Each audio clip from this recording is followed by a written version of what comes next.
Teen Court Benefits by Delia, Emma, Heber, Vanessa, Chance, and Trinity. Also known as youth courts, peer court, and student court. What is teen court?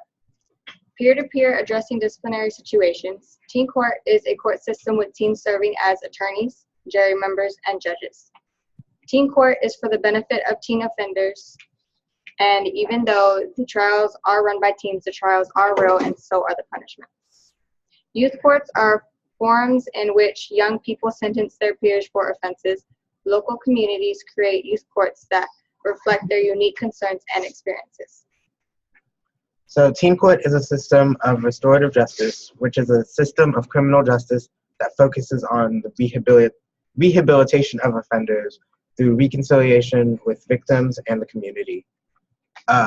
Restorative justice works on the principles of fostering a dialogue about the behavior up for questioning, helping everyone to explain themselves, talk about why it was wrong and its effects on its community.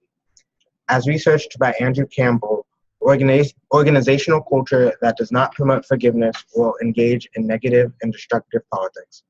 And as a result, victims are often unable or unwilling to forgive the perpetrator or release the person from the offense. The goals of this program are to support students in learning how to modify behaviors and make better choices, to provide constructive alternatives to suspension, detention, and other exclusionary disciplinary practices, to create civic engagement opportunities for students, and to strengthen school culture and community through positive peer pressure and student leadership.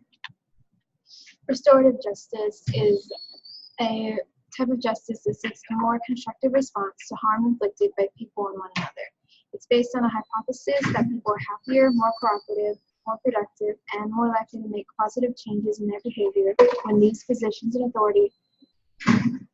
when those in positions of authority do things with them, not to them or for them. It originated in the 1970s as a mediation between victims and offenders, broadened in the 1990s to include communities and collaborative processes such as conferences and circles. It has long-standing roots in many cultures, including tribal societies and faith traditions. How can they be restorative? To be restorative, youth courts should focus on repairing harm resulting from offenses, not punishing respondents, recognizing respondents, personal strengths and positive contributions to the community. Create a voice for the community, which is the victim of offenses and negatively impacted. Prepare and support community members to respond to negative behavior in their community. Create actions that allow respondents to repair harm and make meaningful and positive contributions to the community. What teen court would handle?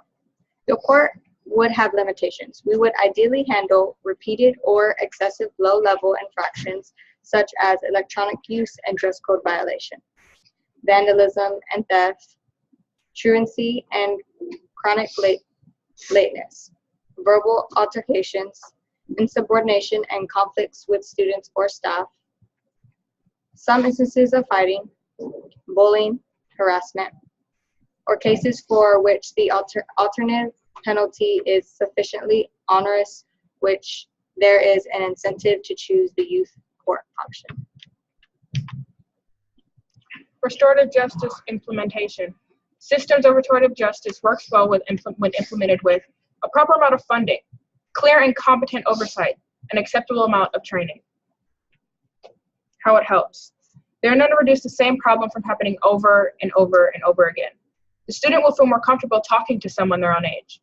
It will help the student be able to talk about why they did what they did. Juvenile justice interventions are often compatible with more than one theory of delinquency. It is in its 2002 evaluation of teen courts, the Urban Institution proposed several variants of theory that seem to be consistent with teen courts as a method of reducing future recidivism.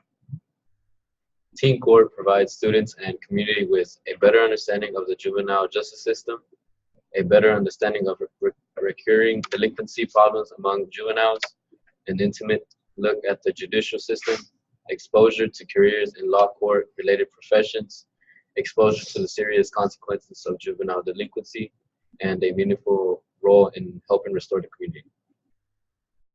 Teen court philosophy. The teen court is a form of restorative justice. Under this philosophy, Victims, their families, and the community are seen as recipients of harm caused by the offender. Restorative justice has roots in Native American community healing practices. Teen courts are rooted in the belief that the students who volunteer to participate as jurors, clerks, and bailiffs in the juvenile offender will benefit from the participation. The premise to the juvenile offender will not continue delinquent behavior after participating in a judicial process in which a jury of their peers determines that he or she has violated the law and recommends an appropriate consequence. So the people who administer teen courts are generally nonprofit organizations, juvenile or municipal court themselves, law enforcement, the city or county government, probation programs, the schools themselves, or other organizations who do this. Types of offenses. 42% are grades, 48% are referrals, 56% are tardies. And then, Questions? so